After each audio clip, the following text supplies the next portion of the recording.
حضرمی شخص سے ثبوت طلب فرمایا۔ نتیجتاً یہ کہ مدعی کے پاس ثبوت نہ ہونے کی صورت میں مدعا کے ذمے اللہ کی قسم کھانا ہے۔ اگر وہ قسم کھا لیتا ہے تو فضائے فیصلہ اس کے حق میں ہو جائے گا، البتہ اگر وہ جھوٹی قسم کھا لیتا ہے تو دیانتاً وہ اللہ کے ہاں مجرم قرار پائے گا اور اس کی سزا اسے جلد یا بدیر بھگتنا ہوگی، کیونکہ جھوٹی قسم کھانا بذات خود بہت بڑا گناہ ہے۔ ثالثاً یہ عدالت ظاہری حالات و واقعات کے مطابق ہی فیصلہ صادر کرنے کی پابند ہوتی ہے۔ خدا نخواستہ مدعی جھوٹے گواہ پیش کر دے یا مدعا جھوٹی قسم کھا لے تو اس کا گناہ انہی کے سر ہوگا۔ فیصلہ کے بعد عدالت اور قاضی کو مورد الزام نہیں ٹھہرایا جا سکتا۔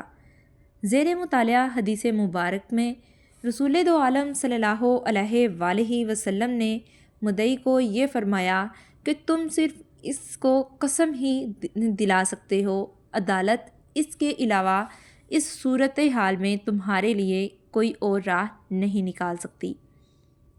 حدیث شریف میں اس بارے میں خاموشی ہے کہ مدعا نے قسم کھائی یا نہیں، اور یہ بھی معلوم نہیں کہ مدعی نے مدعا سے قسم کھانے کو کہا بھی یا نہیں۔ تاہم یہ بات واضح ہے کہ شارع علیہ السلام نے شرعی قانون کو اپنی فطری اور وضع کردہ راستہ اختیار کرنے کی کھلی راہ عطا فرما دی۔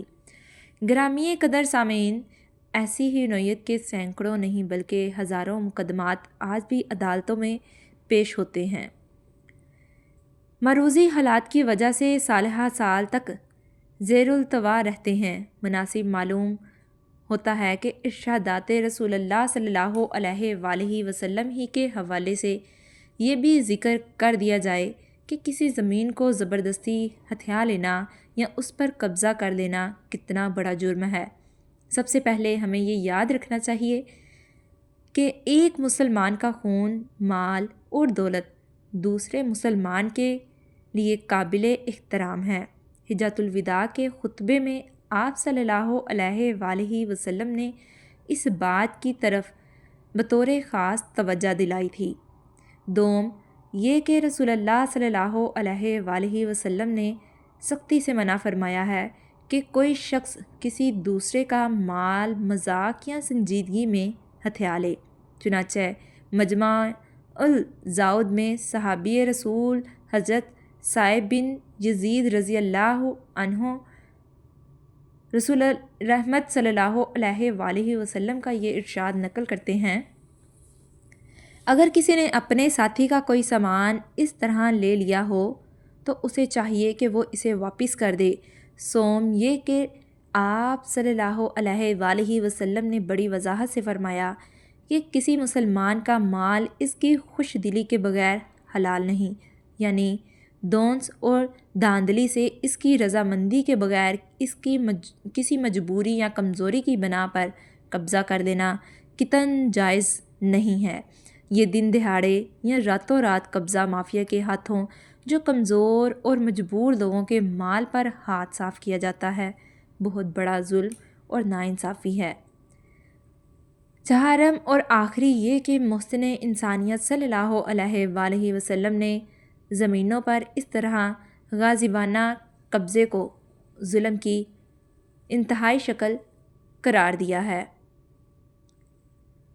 سنتے ہیں حضرت عبداللہ بن مسعود رضی اللہ عنہ سے ایک ارشاد گرامی کو، جسے امام احمد بن حنبل رحمۃ اللہ علیہ نے اپنی مسند میں نقل فرمایا ہے۔ کہتے ہیں کہ میں نے عرض کی، یا رسول اللہ صلی اللہ علیہ وآلہ وسلم، سب سے بڑا ظلم کیا ہے؟ فرمایا، اگر ایک گز زمین بھی کوئی مسلمان شخص اپنے بھائی کے حق میں سے کم کرے تو اسے قیامت کے دن زمین کی تہ تک اس کی گردن کا توق بنا دیا جائے گا، اور زمین کی تہ کا علم اللہ کے سوا کسی کو نہیں جس نے اسے پیدا کیا۔